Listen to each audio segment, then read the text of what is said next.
Hello and welcome everyone to Sydney Ideas. I'm Phoebe and super excited to be here tonight with Zara, especially because we both studied at Sydney Uni. And I was saying before we came on here, the last time I was in this room was doing my contract law exam, and so grateful to be here in more enjoyable circumstances.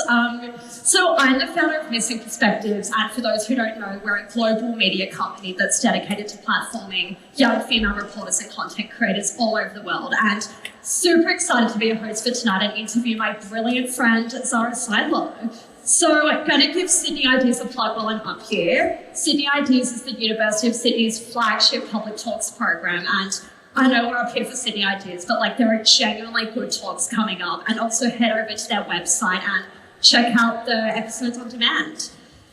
Before we begin proceedings, I would like to acknowledge the traditional owners of this country and recognise their continuing connection to land, water and culture. Tonight we're on the land of the Gadigal people of the Eora Nation, and I pay my respects to elders past and present, and sovereignty was never ceded. Now to introduce Zara. I know you all know who she is, but here's the bio. Zara is the co-founder of the Daily Aus, a social-first news service that engages over 250,000 young Australians a day. And yeah, definitely follow them now if you're not, because that's incredible. She's a presenter, commentator, business leader, Forbes 30 Under 30, and now adds author to her many hats and achievements with the release of No Silly Questions this September. So welcome, Zara.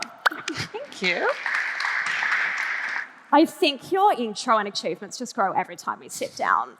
Very kind. I cannot. So I think what's really funny about you and I sitting up here talking about running news and media companies is that you and I actually didn't study media or journalism at uni. Exactly. Which I think to me says a lot about the way the news industry has evolved, and that a lot of the new players like you and I and Hannah Ferguson from Cheek Media actually didn't study journalism, and I think we had very unconventional career paths to get where we are today. Absolutely. And I know it's really cliche that you can connect the dots looking backwards, but how did every role you've had kind of lead you to launching TDA? Because you were in politics. Anyway, yeah. Start from the beginning. No, but I think the proposition is an interesting one, because I think that when I first started the Daily Aus, I think I had a bit of a chip on my shoulder about not having been a journalist. I couldn't comfortably use the term journalist when I hadn't studied it. I didn't know what made somebody a journalist. But as you very rightly pointed out, studying journalism isn't the only way to become a journalist. But I think that the journey was just that I studied international and global studies here, and I think was always just curious. And I think that it's that curiosity that fed into what I do now, but it's the curiosity that led to my brief career before that. So worked at Sky News very briefly, then worked in lobbying and worked for a politician. And I think that the common thread between all those things was a curiosity to better understand politics and better understand why and how young people weren't engaging in what I knew to be a deeply engaging space. And so then came the Daily Aus, and that has really, for me, created the opportunity to explain the news in a way that I wish I had growing up as a news consumer. And I think the fact that I didn't study journalism, our political journalist didn't study journalism, he's an economist by trade, but he understands things so deeply, but can also explain them in a way that makes sense to you and I. And that he hasn't had years of trying to build spin or learning different ways to say it. He's just saying it, how he'd want to in a conversation. And I think that's a real asset. But I also think, I think it's funny when Sydney Uni gave me your bio, it actually included you're a leading journalist. And I thought that was really interesting because at least I don't consider myself a journalist. I don't think I consider myself But a I'm not journalist sure either. why. And I think it's that I have this outdated notion in my mind of what a journalist is. I think so too. And I think I always struggle. There are two people that you have to be able to explain your job to, your hairdresser and your grandmother. And I think that when you can't do either of those things, you're like, oh God, what am I doing? And for a really long time, I struggled with this one because I was like, saying I'm a business owner sounds wanky as hell. Yeah. Saying that I'm a journalist, I feel like a fraud. So I just be like, yeah, I do some startup-y things in the news space and follow the Daily Aus. Yeah. And I don't know why. And I think that I just need to work through those identities. And I think that journalism can take many different forms. And I think that's the acceptance that I've reached is that, you know, I might not consider myself a journalist, but I think that I practice the craft of journalism every day. And I was reading an article last week about the role influencers now play in the news industry. And I thought that was really interesting because they're kind of like delivering the news, like as long as it's fact-checked and evidence-based. And I think with us, like with the earthquake in Morocco, we actually had a young woman on the ground who was a local just provide her perspective and like show what was happening on the ground. And it got a lot of engagement with our audience, but it wasn't the traditional way of delivering news and commissioning it either. It's changed. Yeah. And I think with the decentralization of information and of news, if you have a phone, you can document and you can share information. And if you can access the internet and you can share and disseminate that information. The barrier to entry in terms of journalism is lower than it's ever been. And so I think you're right. I mean, influencers, the Daily Aus's early growth, I always attribute to influencers because we would get messages from influencers who might have been former Miss Universes or they might have been bikini models, or whoever they were. And they'd say, I'm getting pressure to talk about, I don't know, the Israeli-Palestinian conflict. And I am not equipped to talk about that. Can you please send me something that is factual based that I can share with my followers? And so even though these people didn't have a connection with their audience around news topics, they were getting pressured to say something. And so we saw very early on that people were relying on us to be able to share that information with their followers because the way that young people especially are getting their news today is, for obvious reasons, very different. But even like, I know it's not news, but statistics came out today around like millennial women are now going to TikTok for searching for information over Google, which was just crazy. Anyway, we have gone straight into it, but like going back a bit. So I think we both were avid consumers of news despite not being in the news industry. And I think to me, we both saw a similar gap in that I thought women weren't being spoken to or catered for. You thought young people weren't being catered to. And how did TDA come about? So I don't even know this. Yeah, I mean, it depends when you ask me. I think that I've started doing a bit of revisionist history because everything's just a bit of a blur. But essentially, I had always grown up caring deeply about the news and had always loved sharing the news. It was just like an element of myself that I could never deny. Never did anything about it. And then a friend who is now my best friend and business partner at that time, complete stranger, uploaded something to social media saying, hi, does anyone want to start a new news page? I think it's going to be the next biggest thing.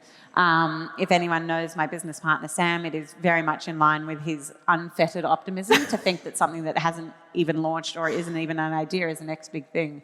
But we went for coffee. And I was the only person that responded to that social media call out. So by a process of elimination, it was just me. And we went for coffee and we spent hours just talking about the news and talking about why it was that we were both the friends in our very distinct friends groups who would get asked to explain what was happening, you know, in China or what was happening here and why it was that people were showing obvious curiosity but yet couldn't quite get to the point of accessing the answers themselves. And so that day, at a lovely cafe in Bondi, we started the Daily Aus. We decided we were going to post 5 news stories every single day on stories, Instagram stories. It was like new and novel then. And that the 5th one would always be a good news because one of the things that we hear all the time is that the news is too negative and that the news is really depressing and it's really hard to engage with the news when everything is bloody dark, which it is. And I do not blame people that say that. But we wanted to eliminate that barrier and we wanted to take away that reason because just because it's dark doesn't mean you need to turn away. It just means that there needs to be some lightness throughout and that is the human experience and that is reality. And so we started it that day. I was working a full-time job. Sam was... Oh, so you were both still working. Sam was an M&A lawyer who very much was not paying attention to his day job, and we just did it every single day for a number of years. And to be quite frank, no one really cared in those Except early the days. mums. The mums always... Mum, shout out, she's still in the front row. We did it every single day knowing there was no one watching, but we knew that building consistency and building habit building good was content. where it was at. And so we did it day in, day out. Sometimes it was 6 a.m. before work. Other times it was 9 p.m. after work. But we knew that people were coming to us slowly, very slowly, for a reason. And so we did that, and then throughout COVID, things kind of escalated, and from there. But I was going to say, like, I followed you guys during the lockdown because you were the only newsroom actually pulling the stats together. Newsroom feels like a generous term when it was me sitting at a desk, pondering my future. But yes. But like, honestly, you were the ones who were like pulling it together in a really accessible way. And so I'm assuming that was like the turning point for you guys. It was a huge turning point. I always say that not caring about politics is a privilege, and that is because if you don't care about what our elected representatives are doing or saying, it means you don't rely on the government for income, or you don't rely on the government for healthcare or infrastructure. And so during COVID, nobody could afford not to care, and suddenly every single person had to care about our political system. Yeah. And we knew that we had a responsibility there to make it as accessible as possible.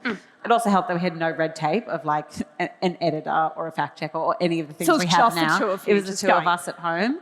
I'm pretty sure my brother was like the 8th person in the country who came in with COVID from the UK, and it was just an absolute absurd time. Yeah. But from there, we just saw this exponential growth, and we did it day in, day out, and we never kind of departed from that key tenet of like, we're going to make it as accessible as possible. If you can't leave your house, we're going to tell you why, how, and what you can do.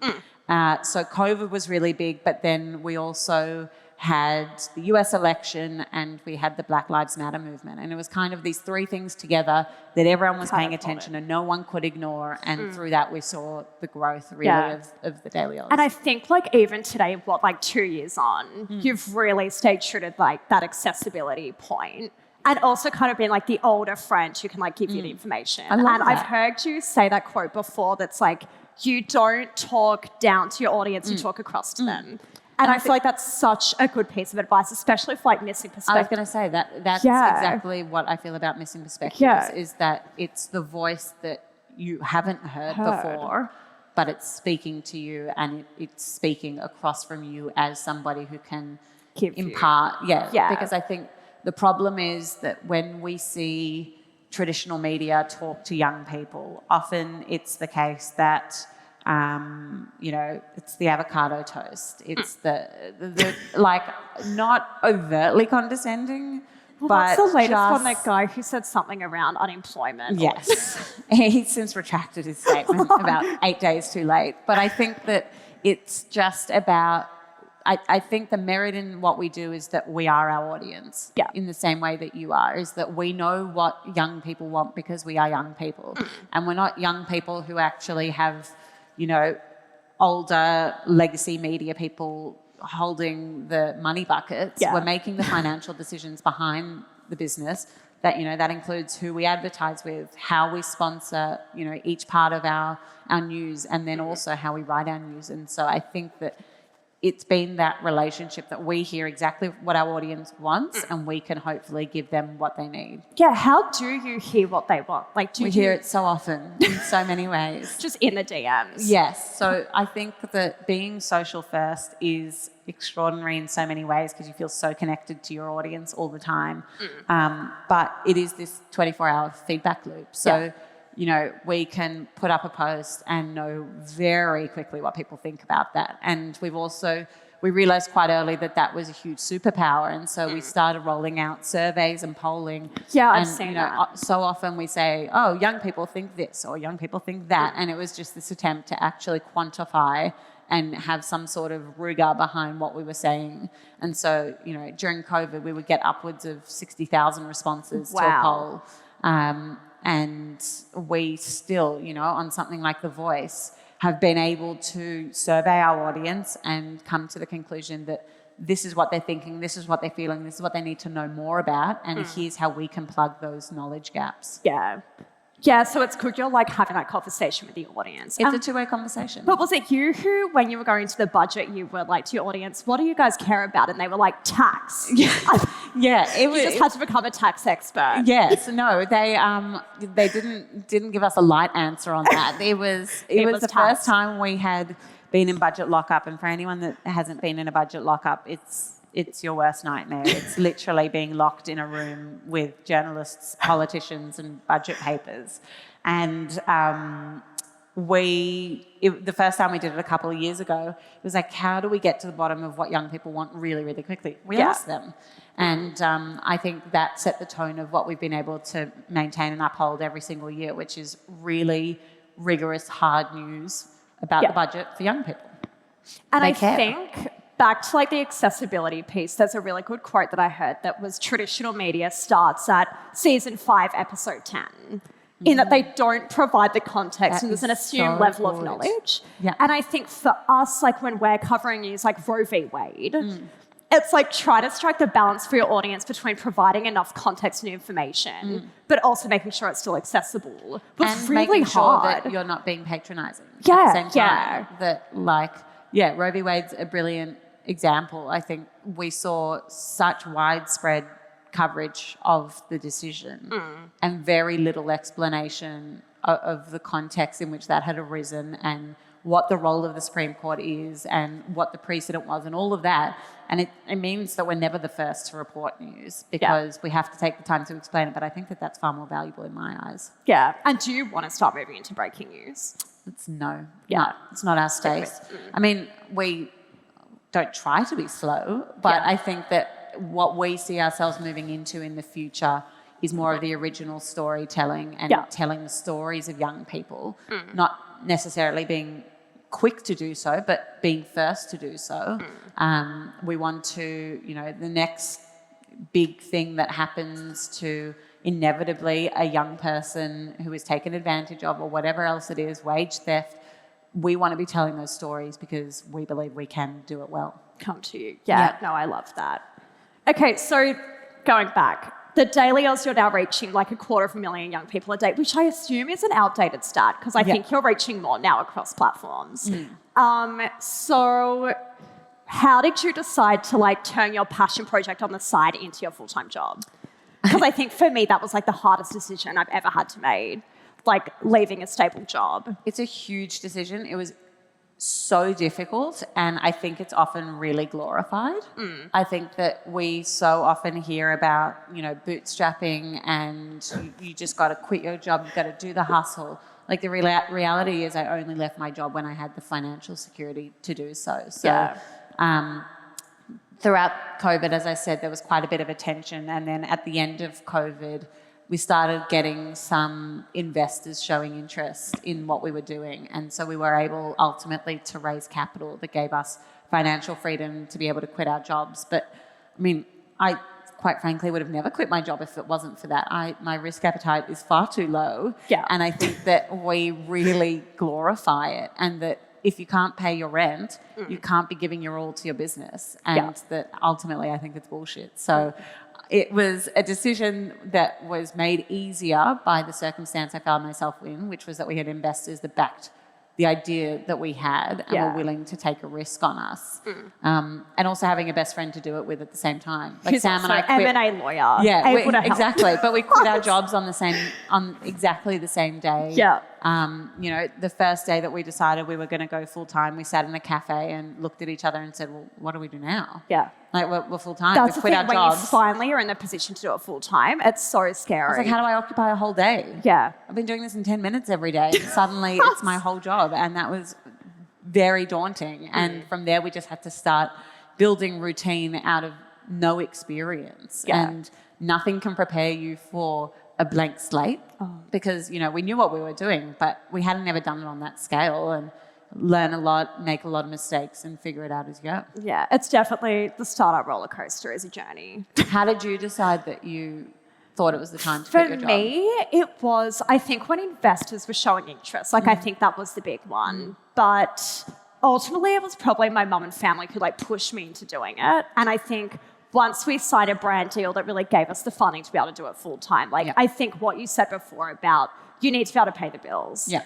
And bootstrapping can be glorified. But I think it was that getting investor interest gave me the validation that I needed. Because before then, it was just like young women running this little media company. And I think with that, when you start getting people who are interested and you start feeling like a really professional business, that's when I thought we'll take the leap. Yeah. But like, it's definitely the hardest decision I've ever made. Yeah. But it's paid also off. Yeah, but I think it's also why I say to people, throw your 5-year plan out the window. Because like this job we're doing now, we would never have thought existed. No. But we both just saw these gaps. I just went for it. A 5-year plan, never had one. And I think it would have been to my detriment to have had one, because you're right, it didn't exist. Made it exist. But like going back to the start of like missing perspectives, I think for me, like similar to what you were just saying, like the news really not speaking to young people. I think for me, the thing that drives me crazy is when people say women aren't interested in the news. And I think women are interested in the news. They're just not being spoken to, like much like the Daily Aus and what you're trying to tackle. And I think a really good example is like sports journalism, how you've got, it's the biggest sports category in Australia. Women have the lowest engagement with that category. But then you look at the stats within sports journalism and 83% of reporters are men. And the output of that is that 75% of the content focuses on women, on men's sport. Yeah.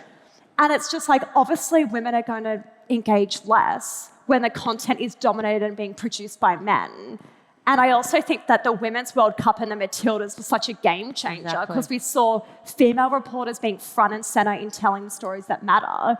And the viewership numbers, and then it pushed up, like we saw women engaging with sport.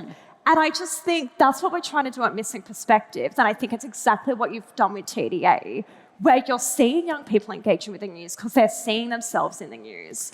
And I would also add that to the myth that women don't care about news, that 85% of our audience is women. Yeah, that's why we have similar audiences. And that's not, we've never tried to go after women. We've never tried to attract women. It's not, I mean, I don't know how you do that in the first place, but we didn't do it. They have naturally found themselves a place with what we are doing. And the engagement that we see and the deep interest we see is just the best antidote to that myth. So how did your audience become predominantly women? Like, do you know what it just... I mean, I think influencers probably have a role because they would speak to their large audiences about what we were doing and they were probably predominantly women. But other than that, I genuinely don't have a hypothesis. It just happened that way. And, you know, we started a sports page when Sam was particularly bored one day during COVID, that he just unilaterally created TDA Sport. And we thought that that might be a way that we would like balance the audience, that if we started a sports page and we got like 20,000 followers in one day and they were all women. So that clearly women enjoyed the news. But I also love what you're doing with Nike around like empowering young female journalists. Yeah, so I mean, trying to figure out how you can work with commercial partners in a really meaningful way is something that's very important to us because we're not particularly interested in just shoving ads down people's throats and hoping that they enjoy that because no one does enjoy that. And so, you know, we've partnered with Nike for a female accelerator program for female sports journalists. And for us, that's a really meaningful way to have a commercial relationship with a partner that's actually doing some good. So we've had a whole cohort who just finished this week who are now going out into the kind of journalism ecosystem and all pursuing sports journalism and are all so talented and have so much to offer, but had never kind of had the avenues to explore that.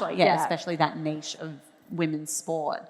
And I think that, you know, they deserve to have that space and to tell those stories. And we know, as you said, that the storytelling is more compelling when done by the people, you know, that you're talking about. Yeah. And like, I don't want to go to town on this because I could do a TEDx talk, but like women are so underrepresented in the news industry. like, I think 15% of protagonists in the news industry globally are women. Like, the stats are dire, and it's pretty bad in Australia too. And I think it's slightly improving, but still really low. But what I love about both of our newsrooms is that they're like women-led in that both of our editors-in-chief are amazing women. And like, do you think having an amazing, like Billy as your editor has really shaped the way your news is made and like speaking to the female audience? Interesting. I don't know if I've ever thought about it that way. I think that we, if nothing else, have modelled what it's like to have strong young women lead a newsroom. So we're now up to 19 or 20 staff, and I think that it's incredible for our new team members who are leaving uni or still at uni to see a newsroom led by a 25-year-old woman who is also an alumni of here. And I just think that it's more that it's the experience that she knows of our audience. Like what I always say about Billy is that she knows so deeply what our audience needs and wants because she is that. She knows full well what conversations her friends are having. And I think it's that talent that's been able to propel her career, certainly within the Daily Aus. But again, it's never been a concerted effort to go and target women. It's just happened, and I don't see it as an issue. I absolutely will lean into it, but it was never intended. And so going back to the brand that you've built, like I think a core pillar of the Daily Aus, I keep saying just TDA. TDA is trust. Like it is such a core pillar of your brand. And I was just wondering, like, how did that come about? And does it also mean, like, when you partner with brands like Nike, the stakes are a lot higher? Because when you partner with a brand, it's like giving them your stamp of approval. So how does that work? So trust is a very, very fundamental value for our company for one reason only, that nobody trusts the news. That we have record low levels of trust in news, and that is another reason that people turn away. Again, we want to remove that obstacle. There is no reason why, there are many reasons why people don't trust it in Australia, but there is no reason why moving forward, new players can't, smash that down. And I think that if you start from day one suggesting that you will have a transparent relationship with your audience, I think that sets you up for success. And I mean, we've done it in a number of ways. For us, it was that, the days that we wanted to spend the very little money we did have on Facebook ads to get newsletter subscribers, because that's the way that we were monetizing, because you can put ads in newsletters, and we didn't want to put ads on Instagram and whatever else. We put up a post saying, hi, we were going to spend $1,000 on Facebook ads. To be honest, we really don't want to. We don't have it work. So if you could sign up for our newsletter, that would mean the world to us. And we saw this huge surge in newsletter signups because people genuinely appreciated the transparency. But radical transparency. Like it's not normal. But it shouldn't be radical. There's simply no reason. And I think that we have tried to do that in every way. If we mess up, we will absolutely. 100%. And we did it last week. We used, it was a story of a court case, and we used the language of the judge that upon reflection was inappropriate language. It was about, a certain act, and it was offensive to survivors of sexual assault. And we took it down and we put it up again and made clear in the caption that we had removed that, and that we had, we were really sorry for any offence caused, and that we wore responsibility for that. And I just think, like, you don't need to hide it at the back of, the... What's it called in the back of a newspaper when... the little thing at the end. Yeah, the little thing, that thing. There's no reason. And, we got so many messages saying, thanks so much for taking it down so quickly. But that's the thing, and I think that also helps you with your position as, like, being the friend. And, like, being super... And I think that's why they trust you, and I think that's why... Like, it's just been interesting in the Australian news landscape. We've seen trust in media is at an all-time low. But we're also seeing the big players like the ABC struggle to engage with young people. And statistics came out, I think, like a month or so ago around the ABC's audience. And it was so interesting. And I think 8% of the ABC's flagship news audience was under the age of 40, which is wild. And you have an executive at the ABC calling themselves the Grey BC. They have a problem. Not sure if they've reached out to you for help. There is a problem, but I also think that we never see ourselves as the full media diet. Like, I'm not particularly interested in someone only consuming the Daily Aus or only consuming Missing Perspectives. But a lot of your audience does only consume the Daily Aus. But I hope that, and I mean, like, we have a whole chapter in the book about media literacy and about how to actually read the news. I hope that we are actually just equipping people with the skills and the, you know, I guess, appetite to go out and see. Because, for example, we don't do opinion. Yeah. There's absolutely a place for opinion, you know, pieces. That's not with us. But we want to give you the foundation of knowledge so that you can go out and you can seek opinion. And I don't want us to be the start and the finish of someone's news diet, because I don't think that that's complete. And, you know, 20 people in a newsroom in Sydney cannot give you everything that you need. Yeah. But we want to... we always said it, the entree to the news diet. I don't know where it came from. It sounds even wankier when you say out loud than when it's written down. But, like, that's how we see ourselves, that you will graduate into an ABC viewer, or you will graduate into a Sydney Morning Herald or an Australian it's interesting reader. You say it that way. I think that we see ourselves going after non-news people. So people that we're never going to read the news. Like the news for non-news people. Yeah. Because it's the passive news consumer that we're on social media. So if you are scrolling on Instagram, you'll see Phoebe, my friend, and then you'll see the news. And you wouldn't have ordinarily gone to news.com.au, or you wouldn't have ordinarily gone to this, but because it's in your way, you are now a news consumer. And so I hope that then has lasting effects, even when, you know, Instagram isn't the hottest thing or whatever it is. That Threads. That you have the skills and the appetite to want to continue that news journey throughout your life, because it shouldn't be limited and it shouldn't start and finish with any one publication. I feel quite strongly about that. I really like that. And, like, if people want sport, they can go to, like, the Female Athlete Project to, like, bring it all together. Exactly. No, it's interesting you say it that way, because I would have thought a lot of people will stick with TDA. They do. I don't think they listen to me.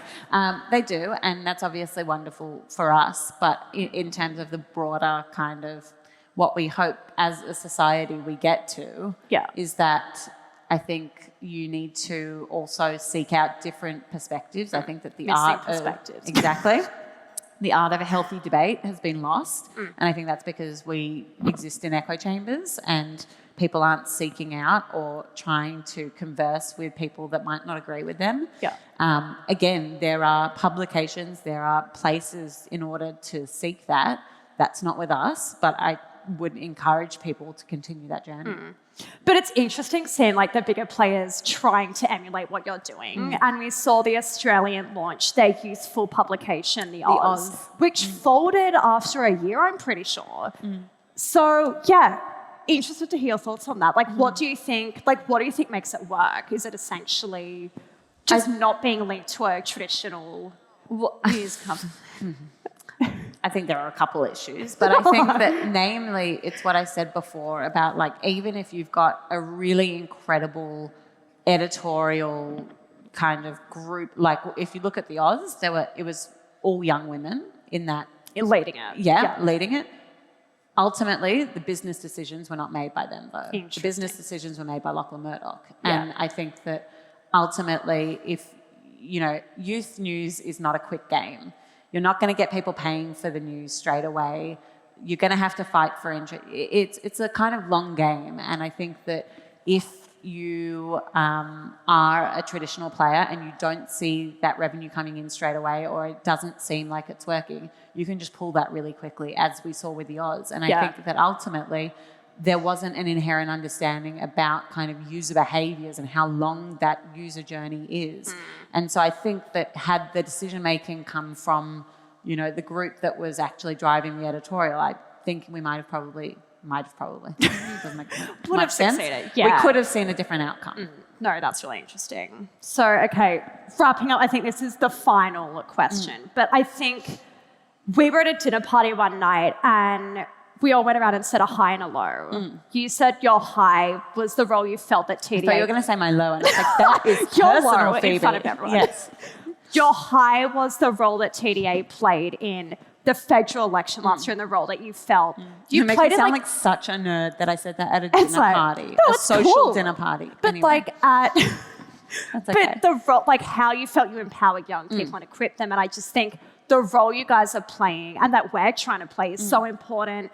especially in the context of the upcoming referendum. And I think that's also why your book is so important, because you're really equipping people with the skills. And like, what are your goals with the upcoming referendum in terms of like upskilling and informing young people? It's a really good question. I think that there is lots to do. And I think that for us, we see our key role as providing as much of a civics education as possible. Like I said about our role during the election, we saw record youth enrolment, and that was something that we were really proud of because we worked with the AEC to drive that youth enrolment. And we ran a big campaign with them around that. And so for this, I think that there are so many voices that need to be listened to, that need to be platformed. And I see our role as telling that story, but also reminding people that, 95% of our audience wouldn't have ever voted in a referendum before, let alone been alive at the last election.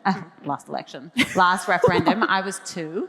And so how can we create a space where people feel comfortable to ask about what a referendum actually is, what the Constitution actually is, how this happens, like the mechanics behind it. I just think that is the part that they perhaps won't be getting anywhere else. And I think for us, that's where we can really add value alongside the storytelling that comes. And, we're doing a 4-part video series on The Voice. We've got a journalist who's gone to Fitzroy Crossing to speak to local communities.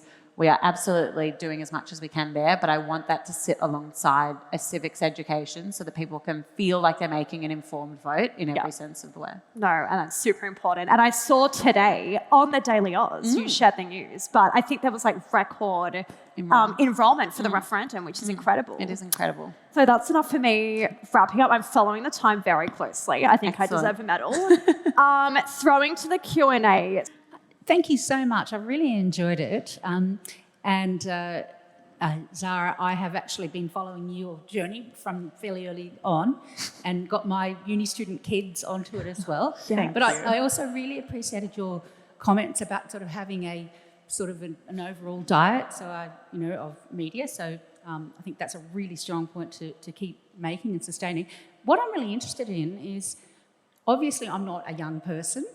How many of your audience or your readers are older people? It's a great question, and thank you for your support. I really appreciate it.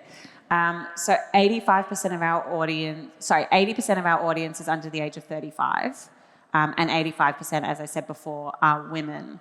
And our most frequent message that we get is, I'm not your target audience, but, and it's usually followed up with, but I think it's really useful, or but this. And so we've had so many discussions in the office about the fact that we never want people to feel like it's not for them. Because just because we say we're talking to young people, I don't want anyone that falls outside that strict category of whatever that is to feel like it's not for them. But I think when we talk about wanting to target young people, I feel like young people are underserved by traditional media, and that is what I'm trying to rectify. And so it is not that I want to exclusively communicate with young people, but that I want young people to know that there is a space that they can come to that is for them. And so there are lots of people. I mean, we've got 500,000 followers now on Instagram, and so that 20% is a big number, and I know that they derive value from it, and I want them to continue. I also just want young people to know that while the pedestrian and the junkie and all these great pop culture news services exist, that they also have a hard news service that they can turn to for political analysis and the like, and that there is that space. And I just thought it's interesting talking about like trying not to alienate a certain audience or demographic, because I think as feminist media, like you really don't want to alienate men, because you want them to be part of the conversation, and also that's how change happens. Absolutely. And I think that's been something our editorial team has really thought through recently, in that we don't want men to feel excluded from these conversations. Like, we really want them to bring them on board and engage with our content. It's the accessibility point. Yeah. Everyone should feel that it's accessible. Yeah. Love accessibility. Is there another question from the floor before we dive into? Hi, thank you so much, Phoebe and Zara. My name's Genevieve, and I come from the narrative side of film and TV, so storytelling is my world. And you mentioned about originals, that you would potentially move into creating stories that is narrative form.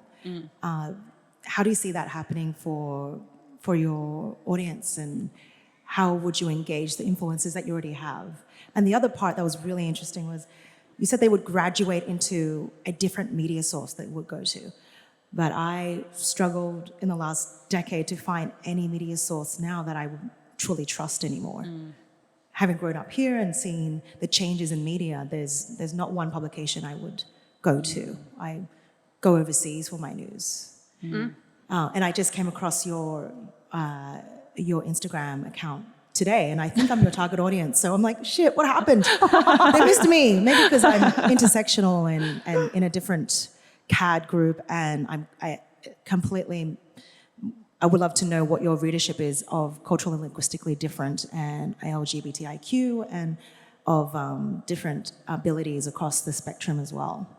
Yeah. There's a lot of questions there. So many questions. I love them all. And I think that Phoebe would also be really well placed to answer this, because that is literally Missing Perspectives' whole mission is to platform, as you said, the diversity of everyone, and that media should be a place for everyone. So I think that it is about, for us, how we can take people on a journey when they aren't necessarily used to being taken on a kind of media journey. And so for us, it's maintaining that accessibility, but finding the right stories to explore that kind of longer form stuff. So, for example, we know that young people are less likely to sit and watch a 9-minute video on Instagram than perhaps their peers, but we have found a way. We upload a carousel of 1-minute videos that you swipe along and you have that journey. And so it mimics the consumption habits of young people, which is that we know that we are very used to doing this. But at the end of it, you've watched a 10-minute video about tax and you don't quite realise you've watched a 10-minute video about tax. And the algorithm doesn't quite know you've watched a 10-minute video about tax. And so it's through mediums like that of finding newer ways to keep an audience who, you know, for all the stereotypes and all the myths, we do have a shorter attention span. How are we engaging them, and how can we tell those stories? So, for example, we did a 4-part kind of exploration of Julia Gillard's misogyny speech, and we took people through over an hour the journey through this podcast, because, again, much of our audience was in school or not even during that speech. And so it's finding the right ways to tell those stories and the right mediums to match it that's really front of mind for us. And also that one of the traditional critiques of the Daily Aus, which you hopefully haven't read if you only found us today, is that we recycle other people's journalism. So that is what we have often been criticised by traditional media as having done. If anyone is interested, I can debunk that. But for us, we want to get as far away from that criticism as possible, which we don't believe to be based in fact, but also we want to tell the stories exclusively of young people. And so, we exclusively reported something about mental health subsidies recently, and HECS and those types of things that we know matter but aren't necessarily being told. But I think a point around, even for us, like trialing different forms of storytelling, in that with our website, so our website has a completely different audience to our social media.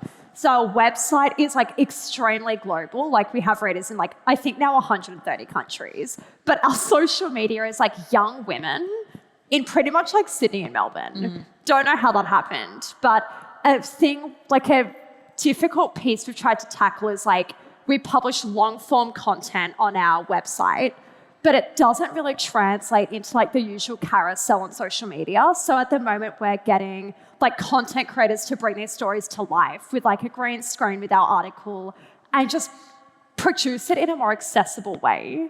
So I think it's like trying to figure out, like if we have a long form article about the experiences of young women under the Taliban, figuring out how to like translate that article across TikTok, Instagram, and I don't know if you've had a similar thing where like the same piece of content is conveyed differently on each platform. Every platform. But no, yeah, and I find that video is now very much the dominant form of content that people are engaging in. So yeah, thank you for your question. Oh, you did have a second question. Oh.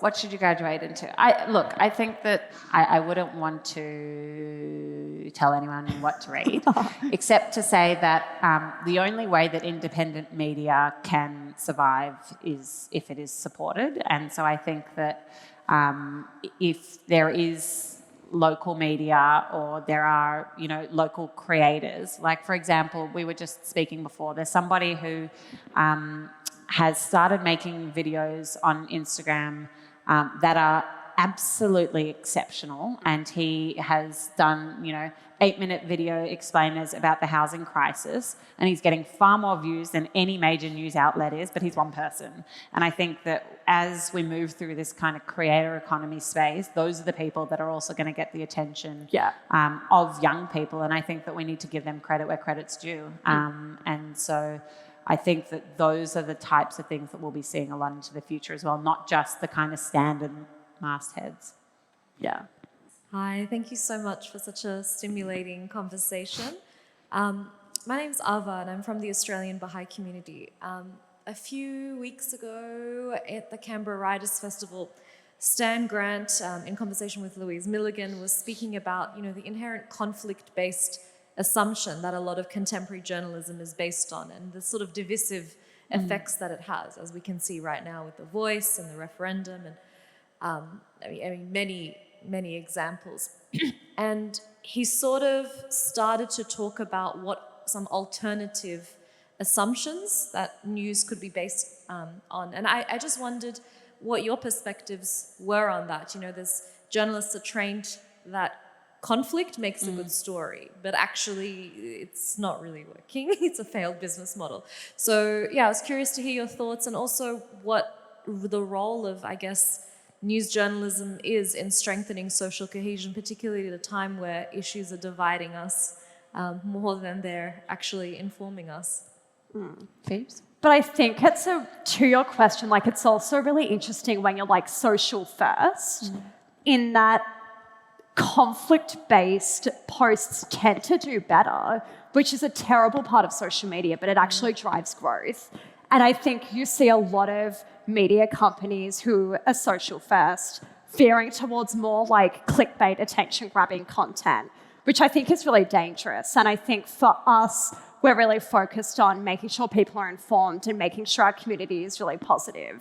I'm not sure about how you... I think I just point to the fact that we do the good news every day. I think that stands... I don't even know where to begin with that, but I think that he's right, and that our entire industry needs rethinking, and I think the assumptions that underpin our entire industry need rethinking.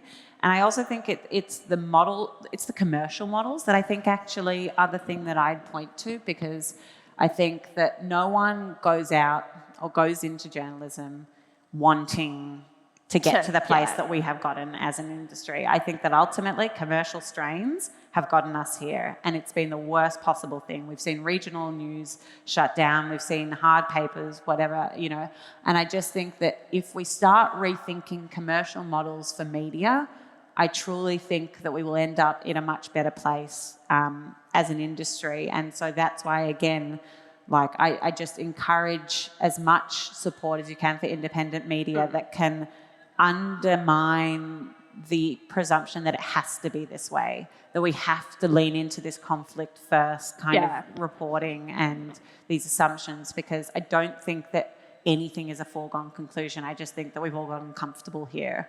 But I think it's a really sad state of affairs. And I think it's even worse when it is people's first kind of interaction with the news and that all they know is this. And so I hope that in the fact that we are the first touch point for so many people, that we can change the way that is. But, we, as I said, our staff are predominantly under the age of 25 and are already jaded by the industry. So it's our job to make sure that there is good leadership and that it doesn't just go on this way. Yeah. I don't know if that answered the question, but it was a brilliant question. And I also think that while there are many detriments to social media, the social cohesion that, for example, can be built through communities in comment sections or in Facebook groups. I do think that there is huge value in that, and I have seen and felt the community that has been built around us of people that feel very comfortable discussing and talking about what they think and feel on any particular issue, and I think that there is merit to that too. So just tied to that, how do you approach content moderation? Because we had never thought about content moderation or community management until our audience grew during the Women's World Cup. And one of my friends was like, hey, you should really start moderating your comment section because it's getting really toxic. And that was the first time I'd even thought about it. The first time I thought about content moderation was when I was on Q&A, and it was the first time I'd done live television. They asked what our policy was, and we didn't have a policy. And I decided in that moment that we were going to have a policy. We're going to have a policy. But we moderate hate speech of any description. Yeah, just delete. So that's very important to us. And I mean, we have to understand that we are also working within the resources possible, that we can't have someone on 24 hours a day because that is impossible. And I feel very strongly about not turning off comments unless there is a legal risk. So we leave comment sections on, and it's just about making sure that hate speech is removed, however that may materialise, but that everything else, because I truly think like anytime there is argument or conversation or something else that is said in the comment section, it becomes a really excellent place for other people to learn.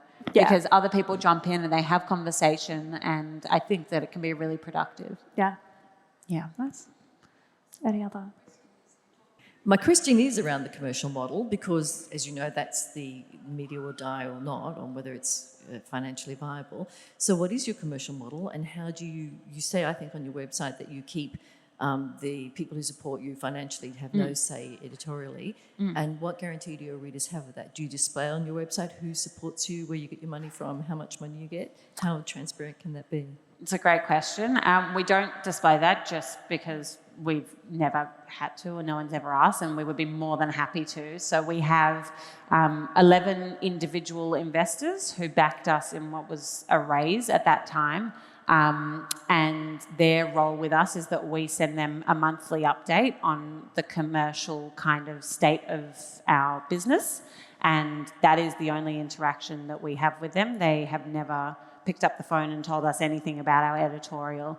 And it's been reported in the newspapers. I'm very happy to talk to you about who those people are. Some of them have worked in news, others not so much. They were just kind of family and friends round. And in terms of our commercial model, to be honest, we're still working it out, and we're still trying different things. But like Phoebe pointed to the Nike partnership, that's one way through sponsorship kind of commercial opportunities that we're trying to do. So we do plain advertising in our newsletter, in our podcast, in video form. It will always be explicitly recognised as having been paid for and who paid for it. So it would never be native in the sense that it's, the top 10 cafes in Sydney and number one is this, and we forgot to tell you that they paid for that position, which frankly a lot of youth media especially is doing. But so if you have ever seen a video on our Instagram, it would say the first tile is this was paid for by X. So whether that be Future Super or another brand, and that they had no editorial input in this process. And that is on the front of any commercial partnership that we do. And so we do it through that way. We also derive some revenue through the polling, as I said. So brands can pay to ask questions of our audience, and they don't get that data. What they get is just the results of, as in they don't get who has answered any of that. They get the results of 65% of the Daily Aus's audience believe X, Y, Z. That will also be clearly labelled as a partnership of some description, and it's another way for brands to understand the behaviours and the attitudes and the purchasing power of young people. And so we are working through all the different kinds of ways that we can do this. And, we wrote a book, and all the proceeds of the book are going back into the business. Oh, awesome. And that is funding more journalists for us. So it's no one thing, but I'd say advertising takes up the biggest kind of role for us, but Phoebe's. But I think figuring out a business model when you're a newsroom is really hard. And for us, like similar to Zara and the Daily Aus, like a lot of our revenue comes from brand partnerships, like really meaningful brand partnerships, and a lot of them are long-term, which is amazing. And then to make sure we have sustainable revenue, we've also built an app, like a software product that we're launching next month. And it's essentially like a two-sided marketplace that is going to connect media enterprises and newsrooms with young female reporters so they can like filter for like country qualification. And through that, we're like trying to get more young female reporters on the radar of international newsrooms. So that for us, like we're thinking I'll like probably have a subscription-based model, but it's like looking at opportunities like that and kind of like your polling that I think a lot of us are trying to branch out. So yeah, great question. Okay, I think we're being told, wrapping up, but one more question, which I love from Slido. As young female entrepreneurs, what is your biggest challenge in pioneering your ideas?